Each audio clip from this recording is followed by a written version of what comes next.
Welcome, ladies and gentlemen, to Talk Junkies, where it's going to be a very interesting night, as it is each and every single week here at Talk Junkies.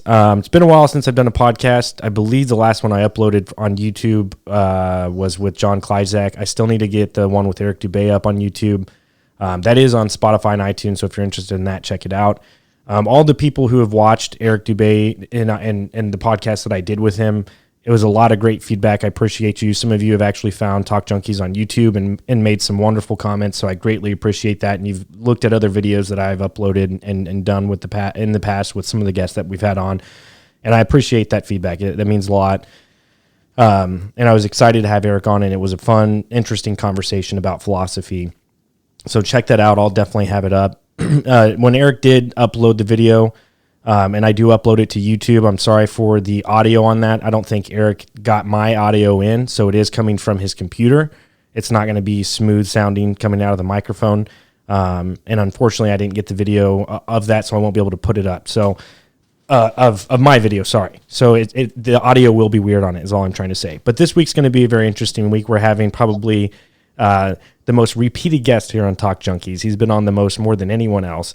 He has a beard like none other that I've ever seen before. He happens to be close to the Midwest. I don't know if where you are is the Midwest. I think it is. He wears glasses and a trucker hat. Dan, how you doing, man? What's going on? Doing excellent. It's good to be here. Good to have you on, man. It feels good to be on the microphone. It's been a long time. Yeah, but you guys are doing good. I just happened to surf over to TikTok and look at all the videos you guys have over there on TikTok.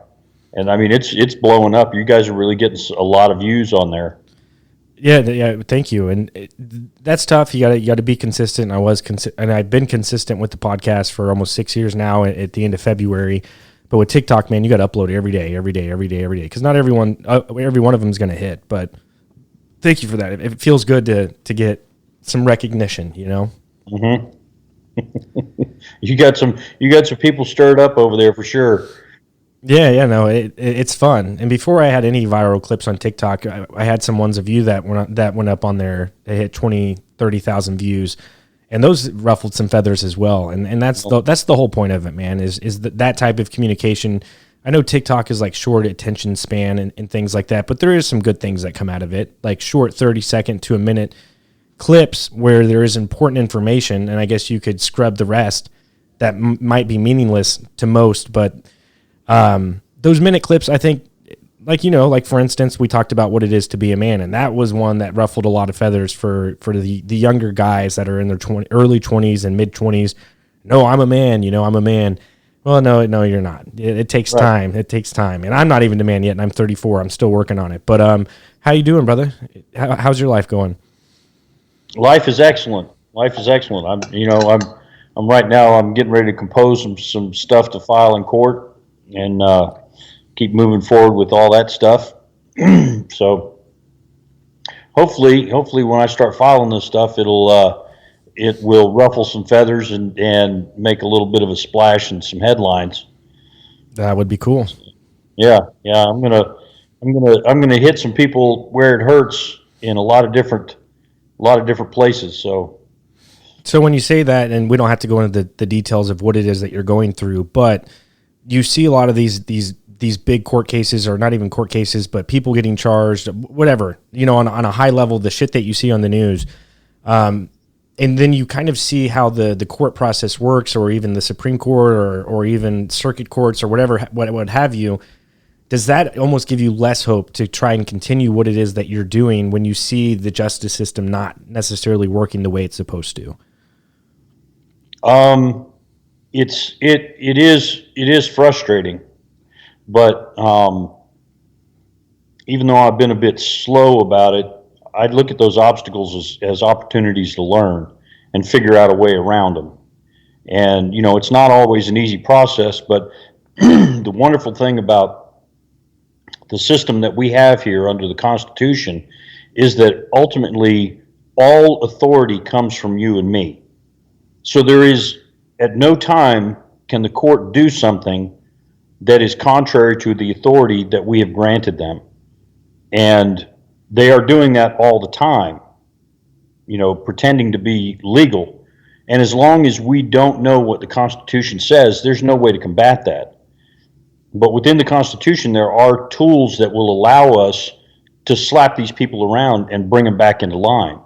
There's no way to get around, there's no way to get around trial by jury in a criminal case. That's a requirement, but they've turned it into an option. They've turned it into one of many avenues, and that is not something that is legal in any sense of the word, because we don't live in a country, because of the Constitution. We don't live in a country where the government generates its own authority. That's an authoritarian government. That's a monarchy. That's a dictatorship. That's any number of other types of governments around the world. A democracy. Those all generate their own authority. Here in the United States, the Constitution states specifically that you and I have come to an agreement about what this third entity, the government, can and cannot do. So real quick is again, you don't have to get into the details, but kind of what you're describing, is that something you're going to be facing? Is that any type of detail that you could come with, that what you're describing right now is something that you'll be fighting against? Right. And I've already been fighting against it. And so I've got some new ammunition to use in that direction. For instance, I've attempted to file some stuff with the Supreme Court. Well, the clerk's offices in the Supreme Court decided to be some smart asses, and instead of answering anything, they sent me a booklet back it's 10 times thicker than the Constitution itself, and it is their rules of procedure. Well, the Supreme Court doesn't get to give me a bunch of rules of procedure. The rules of procedure for them are already written. Anything that's filed with them, if I choose to file something with the Supreme Court, they have to hear it. Right? There's certain cases that have been laid out that in these particular cases, the Supreme Court is the one that hears these. But that does not mean that that's the only thing that they hear. If I choose to file something in the Supreme Court, they have to hear it. Now, they may sit there and decide and go, okay, hey, in this particular case, this is what we decide. However, it's more appropriate for this to be heard in this municipal court or in the state Supreme Court, right? But they can't just simply dismiss it, which is what a lot of courts do. Judges have no authority to dismiss any case for any reason whatsoever at any time. That is not an authority that they've been granted. But we've allowed them to do it over and over and over again, so much so that they're comfortable doing it without even knowing anything about the case, just simply knowing that you're coming in and representing yourself. They will dismiss cases just based on that.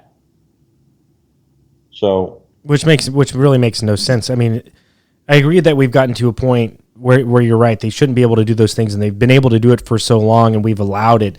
It's such a weird thing, and we've talked about it a lot in the podcast, that we've gotten to a point where that's the case. And I'm not entirely sure how we got there. Just complacency, maybe. Just as a society, everything was so good for such a long time, and then just like big things like that just slipped by the wayside and beyond our eyes to where we could see it anymore, where the powers that be, or if you want to call it the Matrix or whatever it is you want to call it, were kind of noticed like, hey, this is our opportunity to kind of take the most advantage of this situation and turn this country into something that it was never meant to be. That's right. That's kind of how I see it, because you talk about how things should be. You've been on the podcast multiple times, and we talk about the Constitution and what it means. And if we were able to get back to that, what that would be like for America would be amazing and great. But at the same time, like, you look at America, we're the number one country in the world with the most people incarcerated and in jail. Mm-hmm. You know what I'm saying? And we're supposed to be the land of the free, but like, I get it. Some of those people probably need to be in jail, but how many of them really do need to be in jail? How many of them were truly prosecuted fairly and due diligently? And those are the kind of questions I have when we say that we're the freest country, but yet we have the most incarcerated people. Like, that's alarming to me. So it's just like the landscape of where we're at is very, very, we're treading water, I guess. And I hope Dan, that whatever it is that you're doing will shed some light on that, like you said. Well, the thing too, we've talked about this before too, is what we're experiencing now is just a continuation of what happened from the very beginning. Because people have a lot of different wrong views about history and the revolution and everything like that. Okay, the Revolutionary War, we won the Revolutionary War, but it was not a unified colonies or unified people here in the colonies that did that. There was a lot of people in the colonies who were supportive of the king, and it was during this entire time we had people who were resisting the whole idea of having a constitution, and that battle's been going on since day one. And the thing that I think is important to understand when we see all this stuff going on is that these people have tried many different methods over the years to undermine and destroy this country. And repeatedly, the idea of freedom and limited government and you and I being able to decide what kind of interaction we're going to have and not have a third party like the government come in and make dictatorial statements about what we can and can't do. Like, if you're my employer, I can negotiate with you not only my wage, but when and if I take lunch, when and if I have breaks, all of those things. That's one of the things that I'm going to be filing about, is with the labor board, because of some very illegal stuff that they've been doing as far as employers or employees are concerned. But these ideas that these people have tried repeatedly to undermine and destroy, and immigration has been one of their biggest tools for doing that. They tried repeatedly with bringing over a whole bunch of people from Ireland and Italy and from various other countries, and oftentimes the people that were being sent over were people that were undesirables in their own home country. These were people that these other countries wanted to get rid of, and the great idea was, well, hey, they're trouble at home, we'll send them to America, they'll be trouble in America. And they got over here and they found out that we didn't have a perfect record with it. There was still plenty of people who were trouble, but there was also a lot of people who did a lot of work to build this country. So that was one of the big reasons why, in 1965, they changed the immigration laws so that we would start importing people not from Europe anymore, but from third world countries who had no commonality with Western society. There was no continuity of Western society. There was no common philosophy. There was no common history. None of that stuff.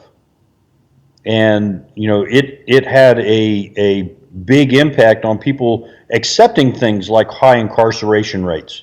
The government just coming and grabbing you off the street and taking you to jail. People have become accepting of that a lot because they come from places where that has been allowed to happen, and it's just your regular course of business. But that is something that is 100% illegal over here. It is absolutely illegal at any time for the police to walk up and just simply grab you and put you in jail, or even put you in handcuffs. It's illegal for them to arrest you for any reason without a warrant in hand.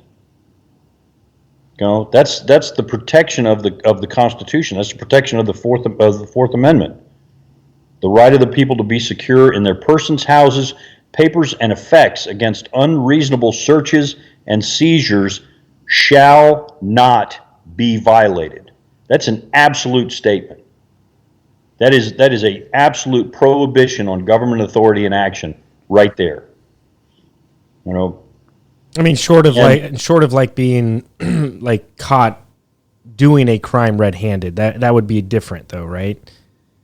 That would be a different situation. Yeah, certainly. But at the same time, in a situation like that, the police would not be exercising any more authority than what you and I should be expected to handle something like that. That's why it's so ridiculous when we start talking about, gun laws and all this other ridiculous nonsense, because we're not supposed to have a police force. Okay? Does you don't enforce the law on the people who are in charge, right? I don't go to work with a list of rules to give to my boss and say, boss, these are the new rules we're going to be doing. And then when he doesn't follow them, I don't beat him up and say, we're following these rules, right? That's the same thing as here. You and I are the boss. You and I make up the rules and decide what is and is not law. So just real quick though, because you're gonna have people, whenever you say something like that, you're gonna have people be like, well, what about the people who just make, who go against that system in the most ridiculous ways? You know what I'm saying? People who commit petty theft, or people, I think you know what I'm saying. Like, if you're out and about and something's going down, like someone steals from a gas station or someone steals from a convenience store, you and I should get involved in that moment, is what you're saying, and kind of stop that. But I get, I agree with you to an extent, but the only reason I would say that I don't is because I have been, the way I grew up suggested otherwise. All I have known is saying, hey, call 911. You know what I'm saying? Like, let's get the police involved. That's really all I know. And for the most part, it works. When you're in a city or in a local city where the police aren't inherently corrupt, to a very severe degree, I guess you could say. But I don't know. And maybe I'm just ranting, but I guess where I live, the police aren't too bad, I guess. If you call them, they're going to show up. They're going to do a good job for the most part. But I'm with you there, though. Like, where I'm saying I agree with you is the fact that there have been times where I have seen someone at a grocery store, they took a whole damn grocery cart full of groceries. And I literally just watched them come out the door. They run, they open the back of their car, they just start throwing all the shit in the back of their car. They close it and they speed off. And every bit of me wanted to do something. But I'm like, shit, man, I got 3 kids. I got a wife. I got a home. I got to take care of all those things. I'm like, if I were to step into that equation, I'm now putting myself at risk. And I agree with you that I shouldn't feel that way. I should feel like I do need to take this risk for my city, for the people who live here, as a community. And I shouldn't have been the only one who felt that way. And I think I was the only one looking. I don't know. But I don't know if any of that makes sense. What was your biggest fear? Violence, I guess. My guess is like I wanted to like somehow pull my phone out and get a picture of their license plate number, but I should have been like, hey, what the fuck are you doing, man? Like, I got to pay for this shit. Why aren't you paying for it? Or you know what I'm saying? I should have said something like that. And then what do you know? I mean, what do you think? I don't have a gun. You know what I'm saying? So once he pulls a gun out and like puts it at my head or shoots me, you know what I'm saying? Like, I don't know. The funny thing is that a lot of times what stops people from doing this is fear of what's going to happen to them when the police show up. Because the police oftentimes will come up and they'll say, you don't have any business doing this. You're charged with assault, right? You're charged with assault and battery on this person that was stealing something, right? This is the ridiculousness that this stuff has gotten to, is that the government has gotten to the point where, police have gotten to the point where they are out there enforcing not even necessarily laws, but their own feelings on stuff. And again, the thing is that you and I are the law. You and I are the authority.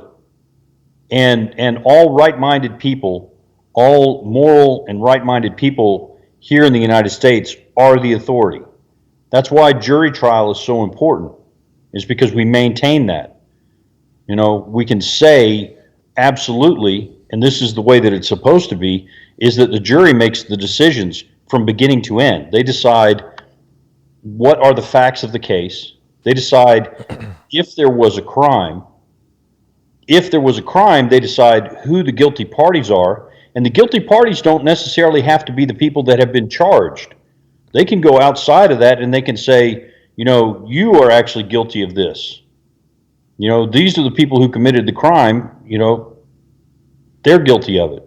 They get to decide what is an appropriate punishment and pass sentence. None of those involve Congress or the legislatures of the states or the local city councils or county legislators. None of that. Doesn't involve the president, doesn't involve the courts, and there is no such thing as precedent. Precedent is something that's been brought over from England that has no part in this, because the jury is the ultimate authority in both civil and in criminal cases. And that's because you and I are the authority here. We, the people, in order to form a more perfect union. That's where the authority comes from, is we, the people. And it's the people of the individual states. You know, we call ourselves Americans because we had to have a national identity, but that's really a means of breaking down the fact that we are a union of 50 separate countries that's each supposed to have its own unique culture and its own unique identity. And we had that for the first 150 years that America was here, the United States was around. And they've worked hard to break all that down and destroy that, right? So now we're all concerned with issues on a national level that aren't national issues. The federal government has no business in any of this stuff. Has no business in abortion, for instance. You know, I mean, it doesn't matter what anybody's moral stand on that is. It's not a national issue. It is an issue to be taken up, if it's taken up at all, by the individual states. And yes. When I say states, that's the people. So the people are the state. And I'm with you on that. I think that's one thing, and that's I slowly am seeing culturally here in America, it kind of shifts that way of what you're describing, like where people are kind of waking up and saying, hey, on the national level, like, why does the government have this much power, right? And mm-hmm. and where did they even get that in the first place? Because they were never necessarily supposed to have it. There are policies and procedures, and you've went into it specifically in detail in past podcasts on what the president is supposed to do, on what the federal government is supposed to do. Mm-hmm. And with abortion specifically, you know, whenever the Supreme Court ruled that it was up to the states, that was a win in that scenario. And yes, there was a lot of people upset, but I think as time goes on, people will start to realize, like, hey, that was actually probably a good idea. If they truly understand what politics are and what the Constitution is, that's how it's supposed to work. Right. But I guess what I'm saying is, like, what's scary about that, though, is whenever you bring it down to a state level and you see the corruption that happens even on a state level. Because mm-hmm. in most states now, you're talking millions of people that live in each state. And I'm here in Missouri, where there's 4 million people that reside in Missouri, give or take. And I've had Pat on multiple times with Truth, Money, Freedom podcast, the Missouri Freedom Initiative. You know, and we talked about a podcast, you know, a couple months ago where, you know, the Missouri, within there's someone in the, I'll just say it, the Speaker of the House in Missouri, where there is potential ties to the World Economic Forum. Mm-hmm. You know what I'm saying? So, like, even if we were to bring it to a state level, to know that it's corrupt on a level where the World Economic Forum has put itself into each state possibly, that's a scary thought. So then you're like, well, what do we do now? You know? We start trying these people for treason. I know. Being a member of a state legislature or the government at any level, and being part of the World Economic Forum or any of these international groups is an act of treason. And we need to start saying that. We need to start pointing that out. We also need to, and we've talked about this before, we also need to start calling out people who are members of political parties. Because being a member of a political party is, I'll just go ahead and say it's treason. Because the political parties have an agenda that does not align with the Constitution, that does not align with the authority that the federal government has been granted or the state governments have been granted under the Constitution. And when I say granted, I mean they do not have any more authority than what is specifically stated within the Constitution. And when they exceed that to any degree, then the person or the entity that's doing that is committing treason. And these political parties that have used their political machines to get their people into office and then push an agenda that is contrary. Like there is no authority under any kind of reading under scenario of the Constitution for any dollars to be exported from the United States to another country. The whole idea of foreign aid, that is absolutely treasonous, to any country. I don't care what country it is or for what purpose. If individual people, if you and I make a decision that we want to help a particular country, there is absolutely no reason for the federal government to get involved or the state government to get involved in that. But it is absolutely our business when they are spending our money, our tax money, or printing money to send to any foreign company or any foreign country. Oh, I agree. That's absolutely treason. 100%. So just, I want to revert back just a little bit to just try and make sense of this. But have you ever had like a sense of like power in your life? Like with any job title that you've had or or in any type of situation? I know like as a father, like that doesn't even come close. Like I will never like overlook my children and be like, oh, I'm just this overarching force that you have to listen to. And if not, you will feel the wrath of what it is I have to offer. Not like that, but like I'm saying, like over people you don't know. Have you ever had a sense of power, like in that regard? Yeah, a few times, and it's fun. It's funny you should mention that because there's been times where because of my skill at a particular job, I've been put into a managerial position at different times, and I've thought about that frequently. That the way that all of that changes and how I've behaved. Like one of the first times that I was in one of those positions, I was 17, I think, and I was suddenly put into this position of being in charge of people, many of whom were older than me. And I started barking orders and telling people and doing this, flexing my muscles and everything, and the whole thing went to chaos. I mean, I don't know if that goes along with. Well, no. I was genuinely point, but I did. That was just something funny that I was actually thinking about earlier today. So, well, that is funny, but I genuinely that's what I was looking for because like I'm trying to understand like on a level of like a police officer or a senator or House of Representatives, like when you see these people talk and whenever you see them have like conversations. Or even if they're on the Senate floor or the House floor and they're talking, and more so when they're getting interviewed or they're just making a press conference, like you just get this sense from them that they have an overarching power over humanity or just over the local people that they represent. And I'm trying to understand what their mindset is. Once they get elected into office, like why they get that sense of power. Like, because I get it, like, I'm right there with you. I've been a manager at a job that I work at, and multiple jobs, and you do get a small sense of power. Mm-hmm. But for me, I guess, like, I wouldn't say I never abused it, but like when it comes to like, because I'm imperfect, I'm a human being. I'm not saying like I wanted to have that power. I'm just saying, just for the sake of that. Sorry, I'm not a perfect human being. But like when it comes to like telling people what to do or how to act or any of those things, like that's just something I never just like, I just don't enjoy that. You know what I'm saying? And these people seem like they enjoy it.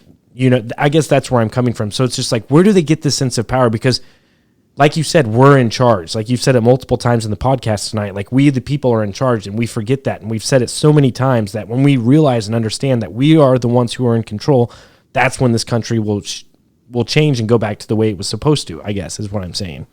Right. Well, I mean, I think a lot of these people feel this entitlement to exercise power and authority because the machines that have been set up, the political machines that have been set up, are so they operate so seamlessly that once someone gets into one of these positions within the government, it's easy to just slide them through and have them continue to see and talk to people who agree with them, who are pushing the same agenda. And, being in that kind of a club and in that kind of an environment, right, it's a reinforcing sort of thing. you and I talking about the Constitution, back and forth. Within this context, within this thing, it strengthens the idea of the Constitution, right? And that's just the two of us talking about it. Imagine being in a position in the government where you've got hundreds of people, including bureaucrats and employees, who are all singing the same tune. You know what I mean? Yeah. I'm kind of it. We're working back and forth off of each other and using this information and pointing out facts and talking about the pathway that we could be going down, right? And you can see how the ideas that we're bouncing back and forth off each other are reinforcing each other, reinforcing the perspectives, right? And it's very similar to that over in the government, just with wrong ideas, invalid ideas, and some of them even evil ideas. These people are just in a situation where they're constantly being reinforced with the idea that that not only is the agenda that they're pushing better than any of us lowly people would be able to comprehend, that it's the best thing for us, and only these people understand it well enough to be pushing it, right? So they're busy patting themselves on the back, so they get to dismiss us, right, entirely. It's almost as if they believe that not only that our opinions don't matter, but that really and truly we pretty much don't exist. Like, who was it that was saying about most of the population being NPCs? Yeah, howdy. Right. That they view us as NPCs. No, I completely agree with that, and it almost comes down to the question for me would be, how do you change that? What's the solution about that? And it's very easy to say, hey, let's get back to the Constitution. Let's do it by the book type of thing. And believe me, Dan, I'm right there with you. Like, if we could wake up tomorrow and that were the case, sign me up. But unfortunately, we're in a world where that's not the case, and we have to. It seems as though we have to take baby steps with 360 million people. And it's probably closer to 400 million now with all the illegal immigration that's going on, just in my opinion. I haven't looked into it recently. I'm not entirely sure how that's going. But whenever you have that many people, it almost seems like it's being set up for something like a big, a grand scheme type of thing. But I guess what I'm saying is, like, within the Constitution, you have the right to vote. You know what I'm saying? It's a right. It's not something you have to do. It's not something that is required by law. But it seems like almost in a landscape now, and maybe this is like the authoritarian in me, to say that like people need to be aware of not necessarily elections, but laws that are going on and laws that are being passed within a local level or even a federal level. And to me, I know this is going to sound crazy, but it's like I feel like it should be mandatory that you have to vote. Mm-hmm. And you have to be not well versed, but at least look into what it is that you're voting on, because what's happening right now isn't working, because you have a percentage of the population that's voting and then majority are not. Like, they just don't care. They're just going about their lives. Well, unfortunately, with 360 million people, we need everyone working together. Well, not necessarily. There's a whole lot of people that we don't need working at all. We need to just sit down and shut up and not be involved, because their opinions are not informed. They're not developed. They don't have the life experience to really be, voicing an opinion on things. Well, we talked about, up in the voting age. We talked about that. Mm-hmm. And that's absolutely something that needs to be done. Not just up in the voting age, but if you don't have children, there is no reason for you to vote, because you are not invested in the future. There's also no reason for you to be in office. Like we talked about, Lindsey Graham. Lindsey Graham has no children. Why is he in office? He has no vision for the future, because he has no future. He is the end, right? So he is totally thinking about everything in terms of himself. No matter how much he might try and dress it up, there's no possible way for him to think of anything except in terms of himself, right? And so, I think the whole idea of inclusion and equity and fairness and all that stuff, when you really start talking about how it is that we as a country need to be operating, or we as the various states need to be operating, it's not based on fairness. It's based on what is going to do the best to protect your rights and my rights and make sure that the government operates in the way that it's supposed to. And when you have a whole lot of people who have this victim mentality and this belief in this oppressor versus the oppressed nonsense, it's very easy to manipulate these people because they have such a shallow intellect that they cannot comprehend anything but that simple oppressor versus oppressed nonsense. That's as deep as their thinking goes, and it colors everything that they see. A lot of that could be like the product of their environment, though. And I'm not trying to justify those people or defend those people, because people who have grown age and can see what the world for what it is or what it has to offer, I will never back those people. But for people who are, in the early stages of their journey, not necessarily understanding what life is, and I'm not suggesting that I do in any way in shape of the imagination. I'm not suggesting that. But I feel like common sense is common sense. And for me, it's hard to have conversations with people who are at the same stage that I am in my life that don't see it the way that I do. And I'm not asking them to see it exactly how I see it, but I'm like, damn, like, how can you not see something so blatant, as something as small as like, like exactly what we're talking about, like how the Constitution has kind of just been kicked to the wayside, and it doesn't really even matter anymore, but this is what we learn in school, and these are the foundations that have been laid out for America to be the way it is. And those people are just like, oh, it's just an old document. It was written however many years ago. It doesn't apply anymore. And you know what I'm saying? Like, right. I think the people that are in their infancy like that, there's still time for them to see, I guess, is what I'm saying.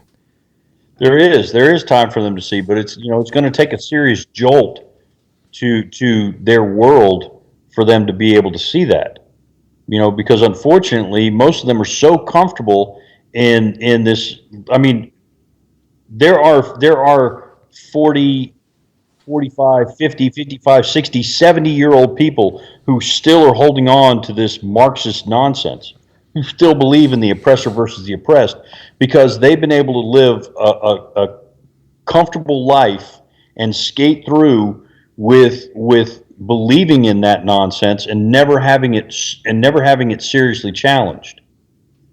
And and I think in going along with what I was saying about who should and should not be able to vote, just the simple fact, whatever deficiencies you may feel like you have in your pathway to becoming a better man or a full adult or whatever like that, one of the things that you have as an anchor for that is your children.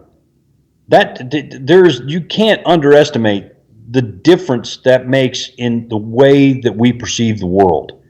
You just can't, because there's no decision that you will make that if it affects your children or has the potential to affect your children in the least bit, there's no possible way that you will treat that as anything other than something that needs to be taken extremely seriously. And people who don't have children, that's not even part of their thinking. They can't even grasp that. So okay, this is gonna maybe delve a little bit into some spiritual type of conversation, and we can definitely go back to what it is that we were talking about. But to, I guess, play devil's advocate, I'm going to speak for Johnny and say that. I'm going to play devil's advocate.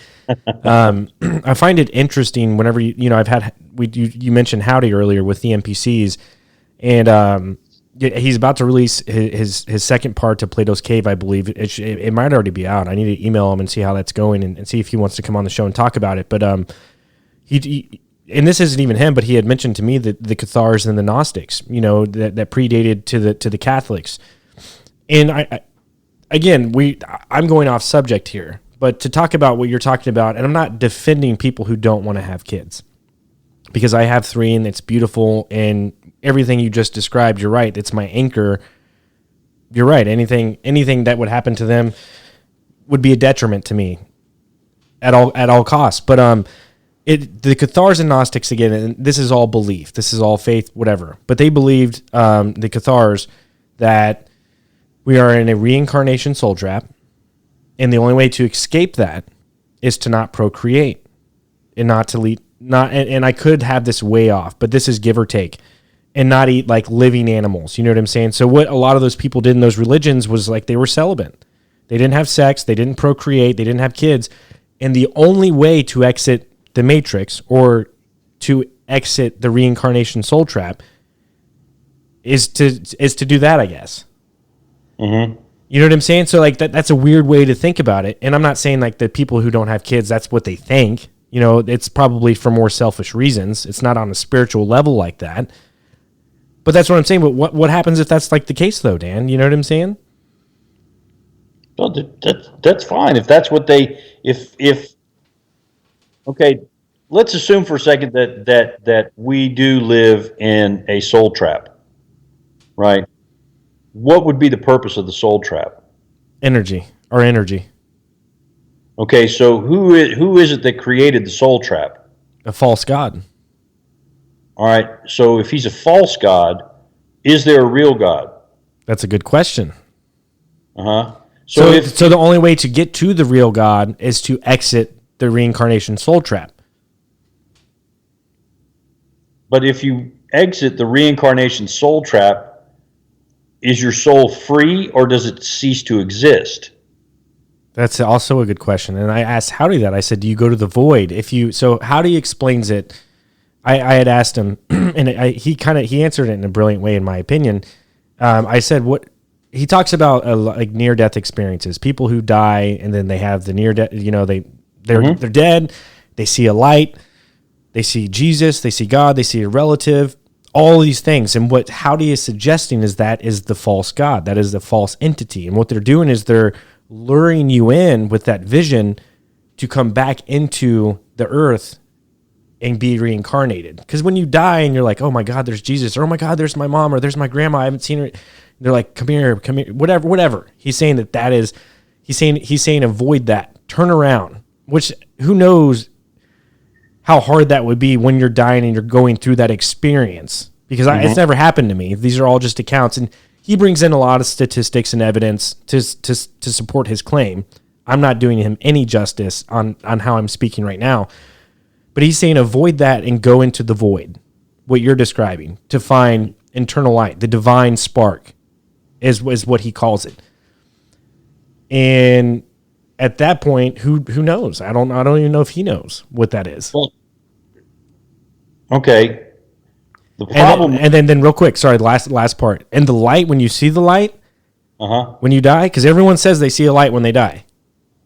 Would you agree with that? That's everything. No, I was just getting ready to tell you about a story about the guy that I know that didn't. But go ahead. For the most part, I think like any time you hear about a near-death experience, like I saw the light. So I'm intrigued by what you're about to tell me. So whenever you see the light, that is you being reborn out of the vagina. That's the light. That's the light, my man. Think about it. You're in the womb for 9 months. It opens up. There's the light. Most of the time, you see it. And even if it were dark, I don't know. I know that would be kind of trippy and would go against what I just said. But most of the time, you're being born in a hospital. There's light, or right. You know what I'm saying? They're shining a big light right down in there. Yeah, but that's not the case every time. So, and maybe for your friend, he was being reborn in a car where they were on their way to the hospital and there were no lights. Well, the guy that I was watching his story, he said that he died and there was no light. It was completely dark and it was cold and it was very, very, it was a silence that you couldn't even imagine. It was like the silence was this physical presence. There was something in there that was just like eating all the sound. And he had this feeling of just eternal doom is the way that I remember him describing it. just like that this would be his existence forever. So I And he thought, said that just that period of time that he was in there was unbearable. And he doesn't remember exactly what happened, but all of a sudden he was back in his body. And he changes. He after that he said he changed his life. He started living differently because of the experience. And that's one of the things that I think that goes against what he's saying as far as the light is concerned, is because there are so many people who have these experiences, and when they come back, they change their lives. They go in a completely different direction. That is, and Howdy speaks to that, by the way. He does speak to exactly what you're describing. In the podcast, he does speak to that. I just don't remember what he said. okay. Well, I mean, I'm not totally discounting, And I'm not even saying he's right. Yeah, it would be interesting to look into it more, but I would say that would be something that I would be less inclined to agree with, For sure. because the to me, there is no doubt that there is a creative force in what we call the universe. There is a being or Entity. some kind of consciousness or something that I have at different times felt myself interacting with, and that force has never felt deceptive or destructive to me.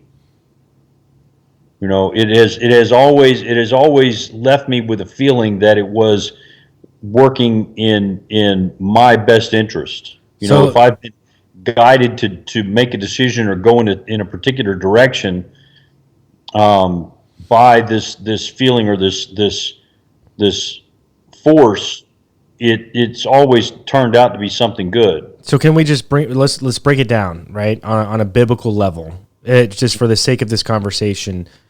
And when you have an all-loving God or a benevolent God, and I say that word and I don't even know what benevolent means. What does it mean? An all-knowing? Benevolent means basically good, that something that does good. Okay. Because I've heard the word and people say they use it in that context, and I never really, I knew what it meant, but I didn't know like the true definition of what it meant. But when you have an all-loving God or a benevolent God, that we're described that this is the realm this God has created. And the reason that we have pain and struggle and death and cancer and all these things is because that God gave us choice. And the reason that we have choice is if we take it to a biblical level. And it was because the apple was eaten in the Garden of Eden, right? No, because the apple was eaten, the free will is the reason the apple was eaten. We've had free will all along. So, but what I'm saying is, before the apple was eaten, it was a utopia essentially. Right, but we still had free will. Right. That was something that was ingrained in us. It's been ingrained throughout the creation. We all, the angels, because before man was created, there was already a rebellion in heaven, right? The angels had already rebelled, so all of the creation has free will, has the ability to choose. Okay. So, but they didn't make any mistakes, other than whenever God gave us free will and that world existed, and that's like the Book of Enoch and like all those types of times.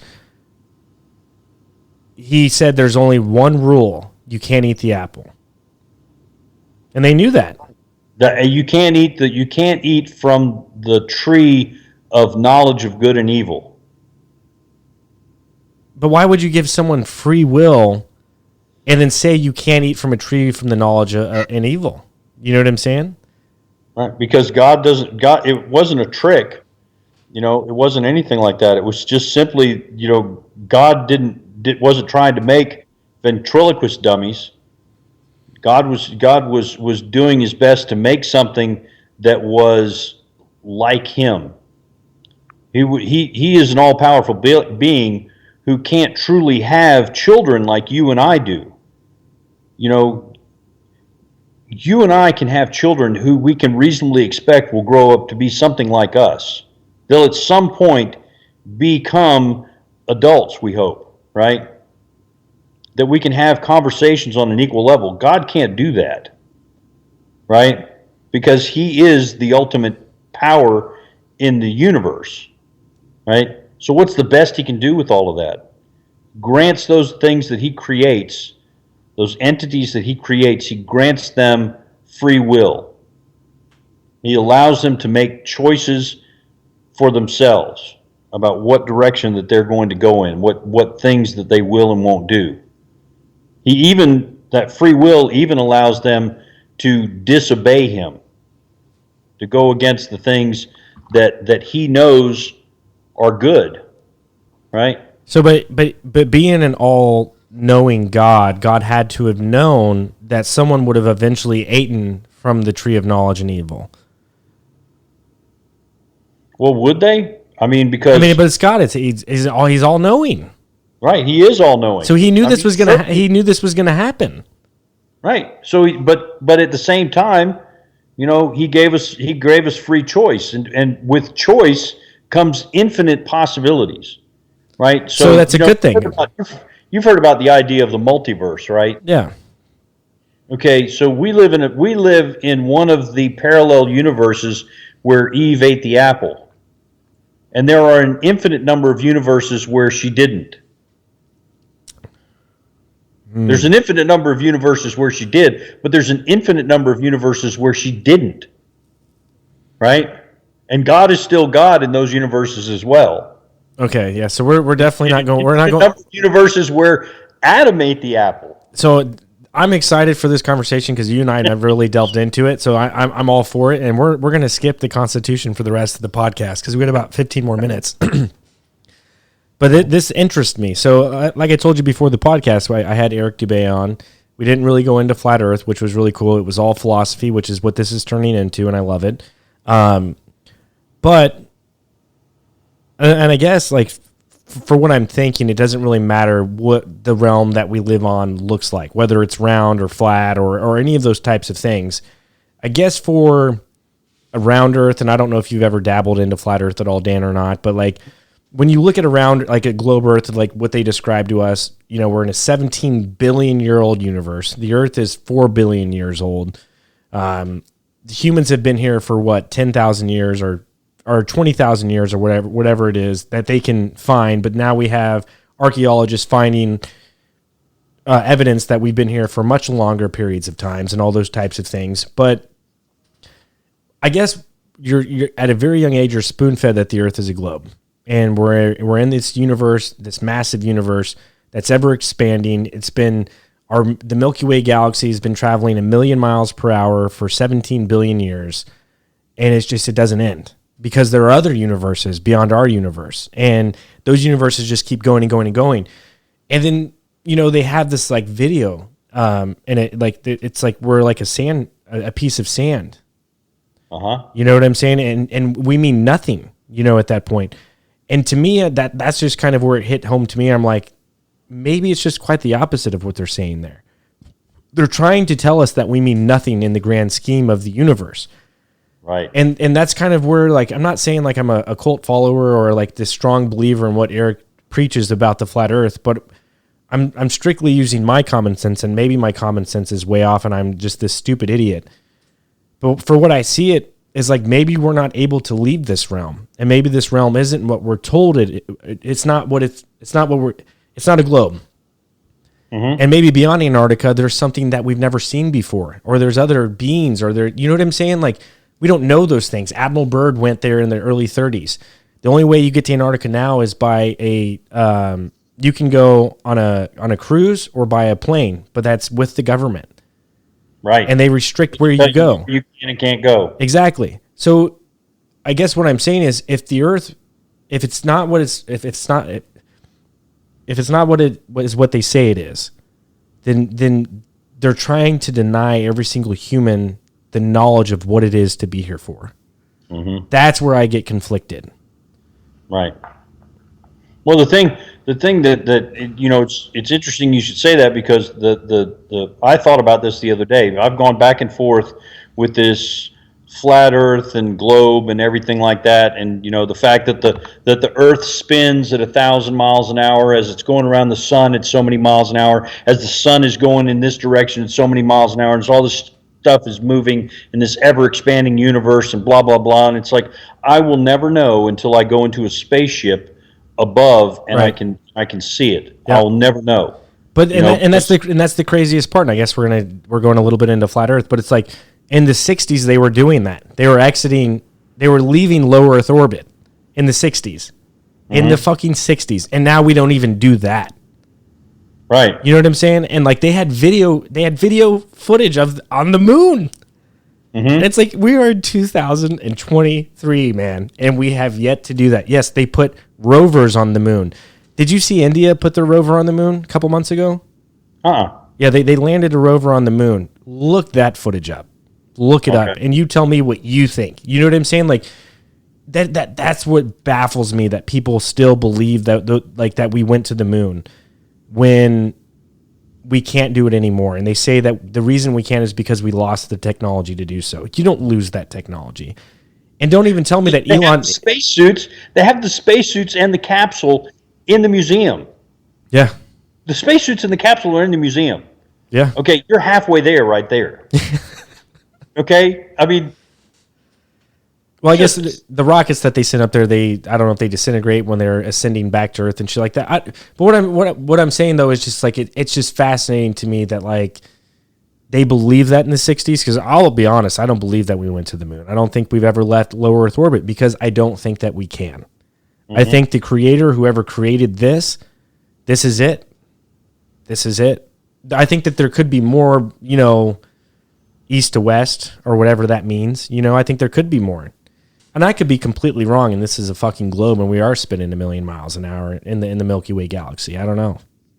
Well, scientists, here's the thing that scientists say, and this is something that's really interesting when you really think about it. Okay, flat Earth versus a globe. Okay, everything's supposed to be round, right?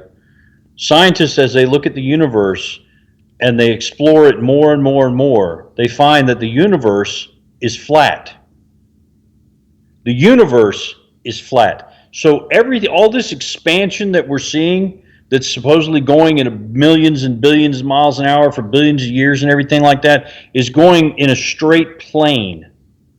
It's expanding out flat. But how do they even see that? Through a telescope? Through a high-powered, like, $1 billion telescope? And that's one thing I asked Eric. I'm like, you know what?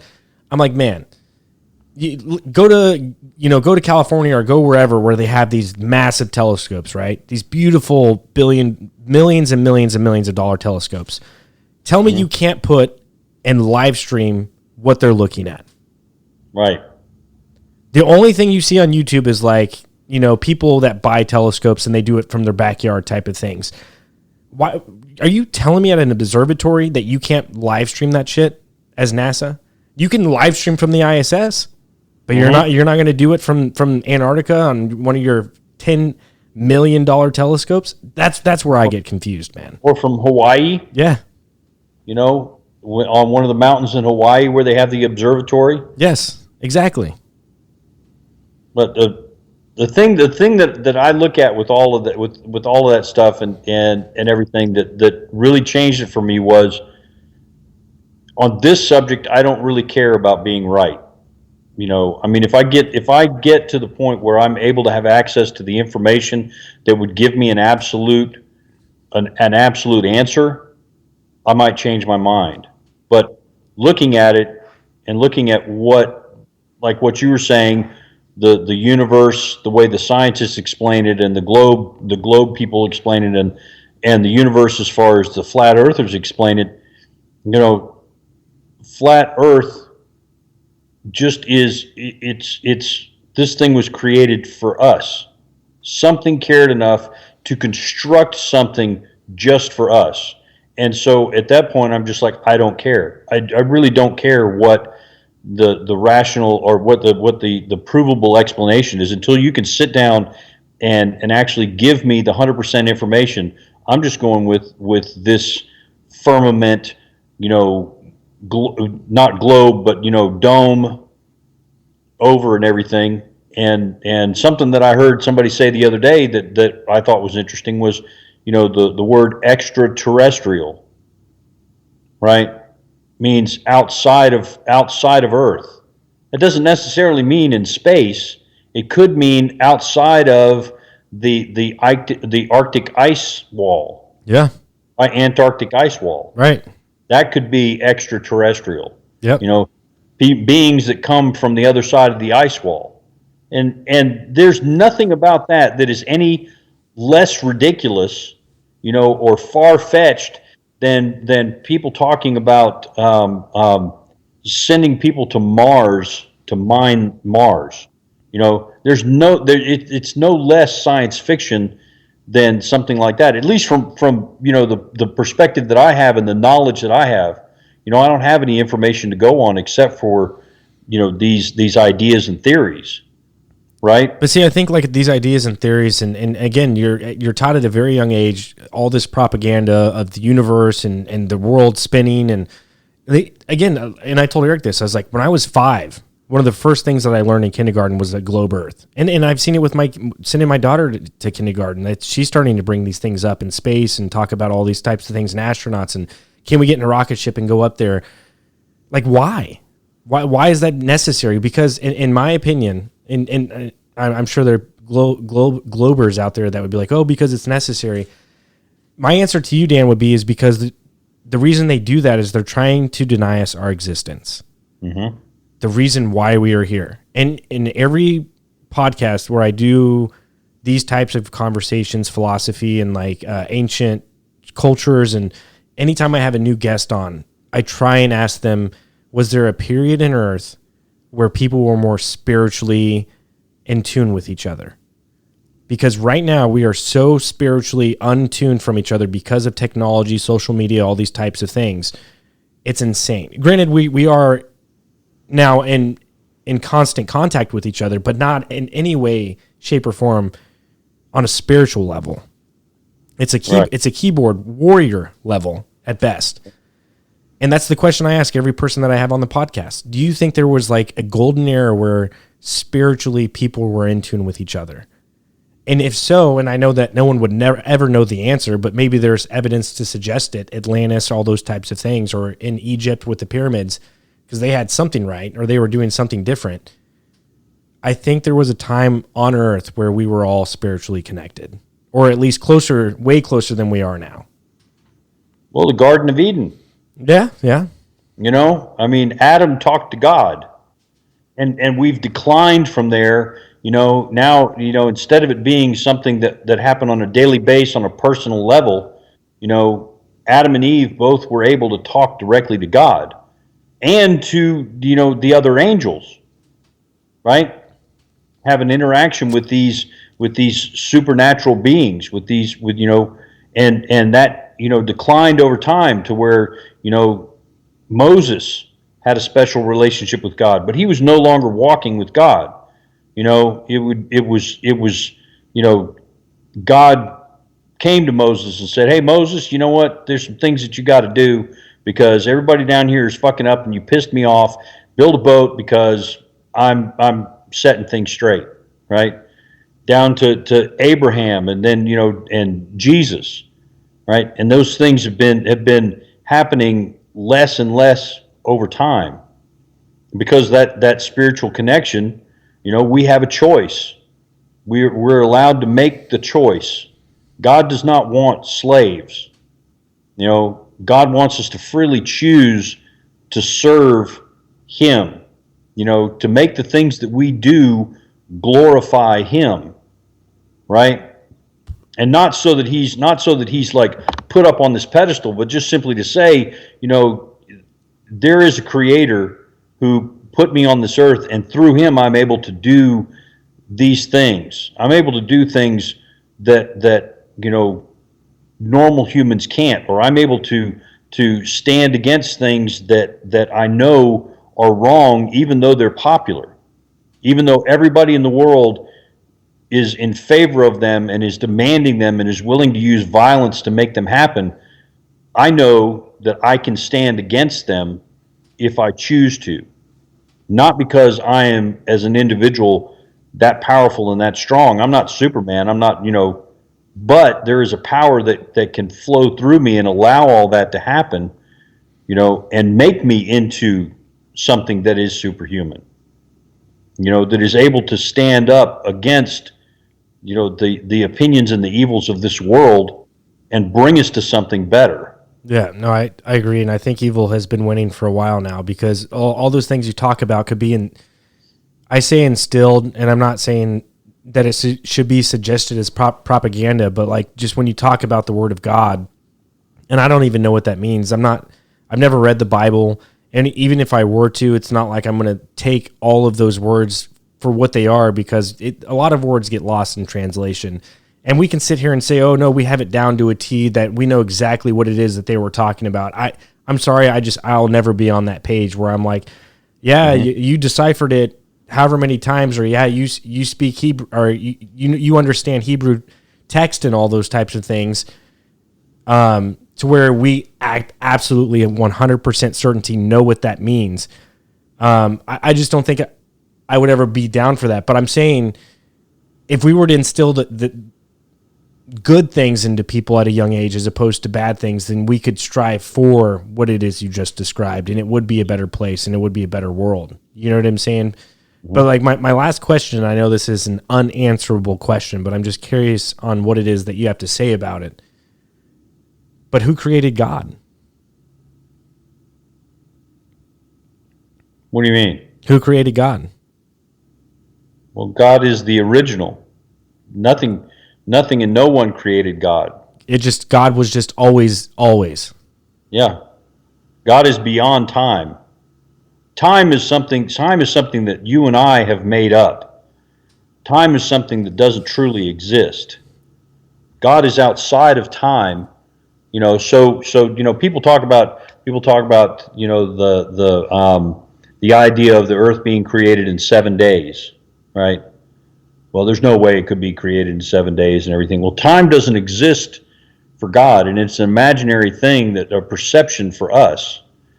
So, when we say 7 days, we can easily calculate that as, the first day was 1 billion years, right?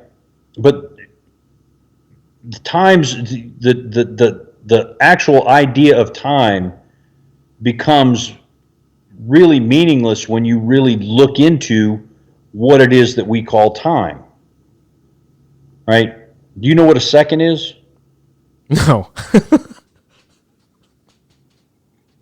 What is a second? What is a second? I never even thought about that. Most people don't. Most people never do. They never explore all that. Well, a second is a second. It's just a second. That's like the basis of, that's like the bottom. That's where it starts, as a second. Okay. Well, what is a day then? How many seconds is a day?